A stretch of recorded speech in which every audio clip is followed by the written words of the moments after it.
Hi students, welcome to my channel bio simplified. आज हम लोग थोड़ा डिटेल स्ट्रक्चर पढ़ेंगे आई का। And this structure of eye is given in your sense organ chapters in class 10 ICSE biology.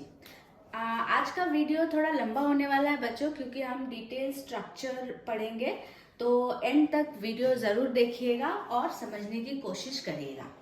तो आ जाते हैं स्ट्रक्चर ऑफ आई में। तो यहाँ पे मैंने सारे पार्ट्स लिख दिए हैं, आप देख सकते हो। इस तरफ मैंने डायग्राम बनाया है, that is the vertical section of human I. Now I consist of eyeball and this eyeball is located below the forehead. आप अपनी आंखों को देख सकते हैं, it is located just below the forehead and it is protected by a bony socket like structure present inside our skull, in front of our cranium, or we can say in front of our face. Now अगर आप structure देखोगे eyeball का, तो this eyeball consists of 3 layers. Sclera or the sclerotic layer, outermost layer, second है choroid layer और third है retina. ये 3 layers आपको डिटेल में पढ़ने होंगे और इसके जो स्ट्रक्चरल कंपोनेंट है वो भी हम आपको बताएंगे आज। Apart from this 3 layers you have to concentrate on this structural components of eyeball. So चलो बच्चों, एक एक करके हम स्ट्रक्चरल पार्ट में आते हैं। तो सबसे पहले हम आ जाते हैं sclera or the sclerotic layer. So sclera or the sclerotic layer is the outermost part of the eye. You can see here, आप देख सकते हो, ये है sclerotic layer, outermost tough fibrous layer. It does not contain any blood vessel. Blood vessels are absent in the sclera. It is white. और जो front part है ना स्क्लेरा हमारे आई का फ्रंट पार्ट बनाता है, which appears whitish in colour, and this white part is known as cornea. So second term जो आप पढ़ोगे स्क्लेरा में, कॉर्निया। तो since sclera is tough and fibrous, इसका मेन फंक्शन क्या है? It protects our eyeball. बच्चों एक चीज हम यहाँ पे बोलना चाहते हैं कि आप जब भी ये चैप्टर को पढ़ो या फिर वीडियोस जब भी देख रहे हो, so try to focus and concentrate on the location and function of each part. Basically question यहीं से आते हैं, स्ट्रक्चर का लोकेशन और फंक्शन। तो अगर आपको ये पॉइंट्स क्लियर है तो आप पूरे अच्छी तरह से आप लिख सकते हो, अटेम्प्ट कर सकते हो। तो स्क्लेरा का अगर आप देखोगे डायग्राम में, it is the outer most tough layer which is protecting our eyeball, and the front part of the sclera which is forming the whitish part which is called cornea. And cornea is covered by a thin layer of epithelial, and this thin layer of epithelial is known as conjunctiva. I hope you all know. कभी कभी viral infection होने से आंखें लाल हो जाती है, तो that disease is called conjunctivitis. So basically cornea, conjunctiva, they all help in refraction of light. Now what is refraction? Refraction you all have studied in physics light chapter, when light travels from one medium to another medium, blah blah blah, you go through it. So cornea और aqueous cornea का major function है, it helps in refraction of light rays. And where it is located? It is the front part of the eyeball, which is the continuation of sclera. Second structure बच्चों हम आ जाते हैं choroid में। Now choroid, this is the choroid layer. You can see here, it is the middle layer and it is highly vascular. Why vascular term is used? Because it is richly supplied with blood vessels. So ये middle layer है choroid, richly supplied with blood vessel. और choroid में थोड़ा pigments भी रहते हैं। और ये कोरॉइड का मेजर फंक्शन क्या है? Since it is supplied with blood vessel, so it nourishes the inner part of the eye. Okay, again I am repeating, choroid since it contain blood vessel, so helps in providing nourishment to the inner part of the eyeball. And this choroid also prevent internal reflection. यहाँ पर reflection नहीं होता है आई में, refraction होता है। So internal reflection is also prevented by choroid layer.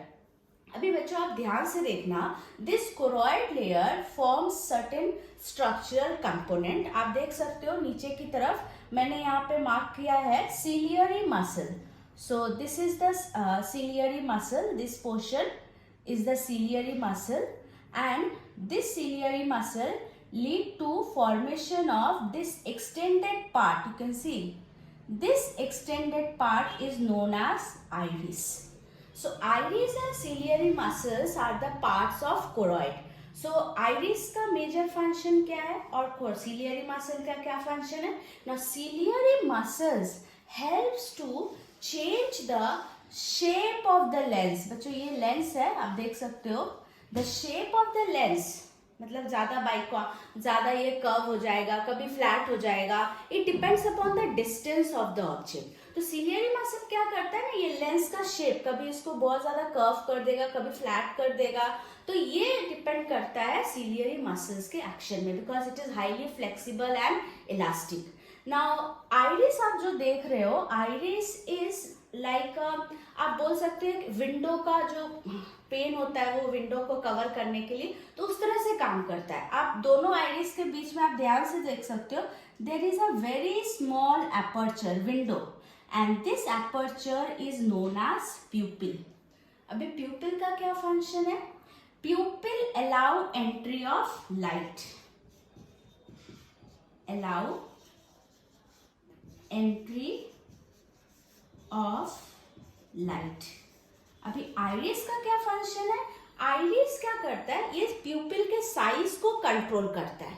प्यूपिल जब हम बहुत ज्यादा रोशनी में रहते हैं, ब्राइट सनलाइट में रहते हैं, तो उस समय हमारी आंखों में कम रोशनी जानी चाहिए, कम लाइट जानी चाहिए. अदरवाइज ज्यादा अगर लाइट जाएगा आंखों में तो it can damage our delicate tissue.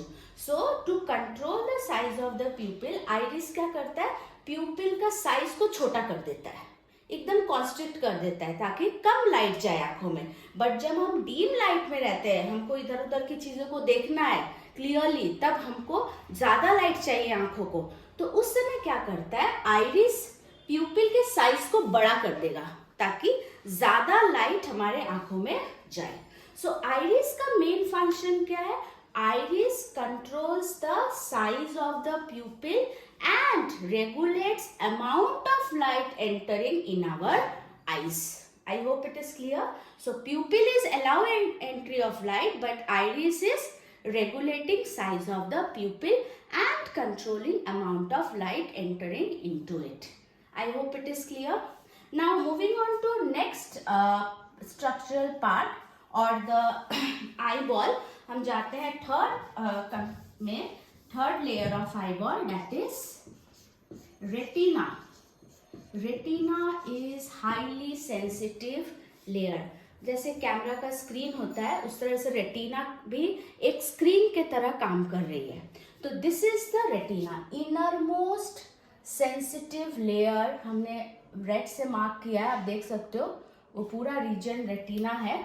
And this retina composed of two light sensitive cells, and these two light sensitive cells are known as rod cells and cones. अब पढ़ना है रॉड्स और कोन्स रहते कहाँ हैं. तो ये जो आप देख रहे हो रेटिना के पेरिफेरी में ज्यादातर रॉड्स रहते हैं और कोन्स कहाँ पे रहते हैं? कोन्स मोस्टली आपके सेंटर, रेटिना के सेंटर पे रहते हैं. बट अब जब आईसीएससी में आप लिखोगे ना तो आपको एक स्पेसिफिक आंसर देना पड़ेगा. बच्चों आप ध्यान से देखो, एक डायग्राम में मैंने येलो स्पॉट मार्क किया है. अभी रेटिना पे एक रीजन है, एक डिप्रेशन है और पिट की तरह है. उस रीजन में वो रीजन येलो कलर का दिखता है और उस रीजन में बहुत ज्यादा मात्रा में कोन सेल्स पाए जाते हैं. So this region is called yellow spot, and in this region maximum amount of cone cells are located. So cones का दो location आप लिख सकते हो, answer is accepted, that is yellow spot, and second location you can write at the center of retina. अभी question आता है where this yellow spot is lying. ये बहुत कॉमन क्वेश्चन है। देखो बच्चों, मैंने ये डॉटेड लाइन बनाया है। This is called horizontal axis of eyeball. So at the horizontal axis of eyeball at the centre of retina yellow spot is located. Clear ना? यहाँ पे अगर इमेज फॉर्म करता है ना, it is very very clear and sharp, very bright. Okay, अभी आ जाते हैं इन रॉड्स और कोन्स के बारे में, थोड़ा और डिटेल में जानते हैं। नाउ रॉड्स और कोन्स दोनों ही सेल है और दोनों के पास ही कुछ कलर्ड पिगमेंट है। तो रॉड सेल्स के पास क्या पिगमेंट है? रोडोप्सिन। और कोन्स के पास जो पिगमेंट है उसको बोलते हैं आइडोप्सिन। अभी कभी कभी क्वेश्चन आता है मैच द कॉलम्स वगैरह में, तो बच्चे कंफ्यूज हो जाते हैं किस पिगमेंट कौन से सेल में रहते हैं। तो आप याद रखना आर आर दोनों मैच कर रहे हैं, तो ये रॉड्स और रोडोप्सिन। ठीक है, अभी दोनों का फंक्शन आपको पढ़ना है। लोकेशन आप पढ़ लिए, नेम ऑफ द पिगमेंट पढ़ लिए, अब पढ़ोगे इसका फंक्शन क्या है। रॉड्स क्या काम करते हैं? जब भी हम बहुत कम लाइट में रहते हैं, डीम लाइट जिसको बोलते हैं, तो this rod cells get active and it helps to visualize object in dim light. कम रोशनी में जब हमको देखना होता है ना, तो ये रॉड्स काम करते हैं। बट हम जब बहुत ब्राइट लाइट में हैं, उस टाइम पे रॉड्स इनएक्टिव हो जाते हैं and cone cells get active. So cone cells, they help in visualizing object in bright light. अभी हम ब्राइट लाइट के प्रेजेंस में ही कलर को डिस्टिंग्विश कर सकते हैं, डीम लाइट में तो कर नहीं पाएंगे। तो cones not only helps in visualizing object in dim light but also helps in distinguishing colours. So ये 3 मेन पॉइंट आपको याद रखना है रॉड्स और कोन्स के बारे में। एक पहला location, second name of pigment और थर्ड जो मैंने फंक्शन बताया। बेसिकली ये हो गया 3 मेन लेयर्स। अब एक एक स्ट्रक्चरल कंपोनेंट में हम आ जाते हैं, डिटेल में पढ़ते हैं कुछ कुछ स्ट्रक्चरल कंपोनेंट। तो सबसे पहले हम पढ़ेंगे लेंस के बारे में। First structural component lens. Lens क्या है? Human eye lens is biconvex, crystalline, transparent and elastic structure, and it is present just behind the aqueous humor। मैंने ये वर्ड यूज किया aqueous humor, हम आएंगे इस पे aqueous humor क्या है। तो लोकेशन आप लिख सकते हो just behind the iris, also लिख सकते हो आप बिहाइंड द आइरिस। और लेंस ऐसे फिजिक्स में आप पढ़े हो, it helps in refraction of the light rays. But ये जो एडजेक्टिव और जो कीवर्ड्स मैंने यूज किया है लेंस के डेफिनेशन में, आप जरूर मार्क कर लीजिए। Crystalline, biconvex, transparent, elastic structure that helps in refraction of light rays. अभी ये जो लेंस है ना, अपने पोजीशन पे ही रहता है और उसका फोकल लेंथ चेंज होता रहता है। तो ये जो लेंस को अपनी जगह पे एक स्ट्रक्चर पकड़ के रखता है, उस स्ट्रक्चर का नाम है सस्पेंसरी लिगामेंट्स। उसका मेन फंक्शन क्या है? It holds the lens in its position. अभी आप लोकेशन भी देख सकते हो, it is present on either side of the और both the sides of the lens above ciliary muscles. अभी बच्चों आपको अगर स्ट्रक्चर ठीक से समझ में आ गया ना, तो आप लोकेशन इजीली लिख सकते हो। तो ये रहता है on both the sides of lens above ciliary muscles and holding the lens in its position. Now lens divides the entire eyeball into 2 chambers. ये हो गया aqueous chamber, ये हो गया vitreous chamber. Now this aqueous chamber is filled with a watery fluid known as aqueous humor. अभी location कहाँ पे बच्चों आप देख सकते हो, aqueous humor present in front of the lens. Lens के ठीक सामने है, देखो इन फ्रंट ऑफ लेंस लिख सकते हो। अभी एक्वस का मतलब क्या है? Water. So aqueous humour is watery fluid. तो जब वाटर आ गया इसका मतलब रिफ्रैक्शन हो रहा है। तो अभी ये एक्वस ह्यूमर का काम क्या है? एक तो रिफ्रैक्शन में हेल्प करता है, दूसरा it keeps the lens moist. बहुत इजी है, अपना लॉजिक लगाइए और आंसर लिखिए। Since it is watery, so provide moisture to the lens and second helps in refraction.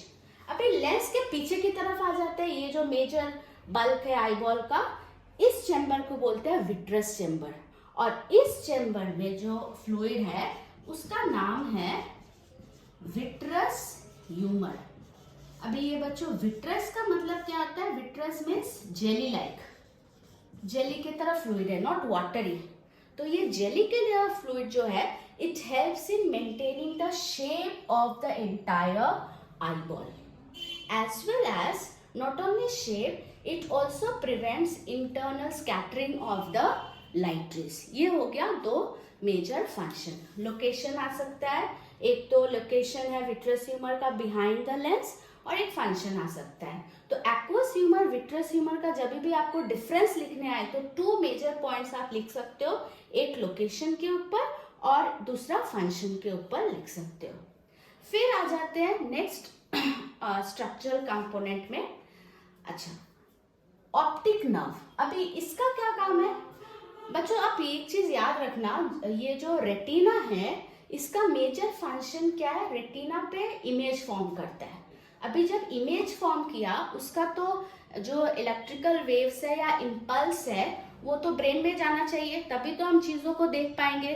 तो वो ब्रेन में जाता कैसे है? Via this optic nerve.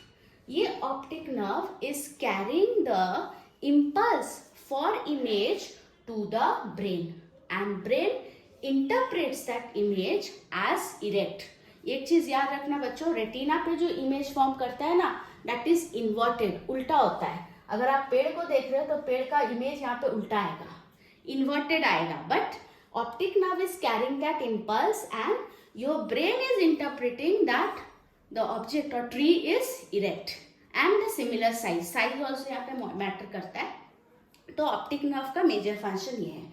अच्छा बच्चों, आप एक चीज ध्यान रखो, येलो स्पॉट के ठीक नीचे below the yellow spot there is a region, point मैंने मार्क किया है, ब्लाइंड स्पॉट। बच्चों यहाँ पे रॉड्स और कोन्स नहीं रहते हैं, तो अगर बाय चांस यहाँ पे अगर किसी भी तरह से कुछ फॉर्म, इमेज फॉर्म किया, it is not at all visualize, so that region is called blind spot. I hope आपको सारे स्ट्रक्चरल कंपोनेंट क्लियर हो गए, इमेज कैसे फॉर्म करता है। वापस से मैं एक जस्ट ब्रीफ आपको बताती हूँ। Conjunctiva, cornea, aqueous humour light को पास कराते हैं रिफ्रैक्शन के through the प्यूपिल light enters, okay, light enters through this प्यूपिल। वापस से लेंस में रिफ्रैक्शन हुआ, लाइट पास किया, रिफ्रैक्शन होके, और image is formed on the retina. When image is formed on the retina, the impulse for that image is carried by this optic nerve to the brain, and brain will interpret that image as erect and we can see the object. So next video mein I'll show you some of the disorders related to eye. I hope आप video देखने के बाद आपको concept मिला है। एक एक structural component का वीडियो आप पूरा देखिए, like it, share it, so that other students, your friends get benefited by this video. Thank you so much for watching me. Subscribe the channel and give your comments. Thank you.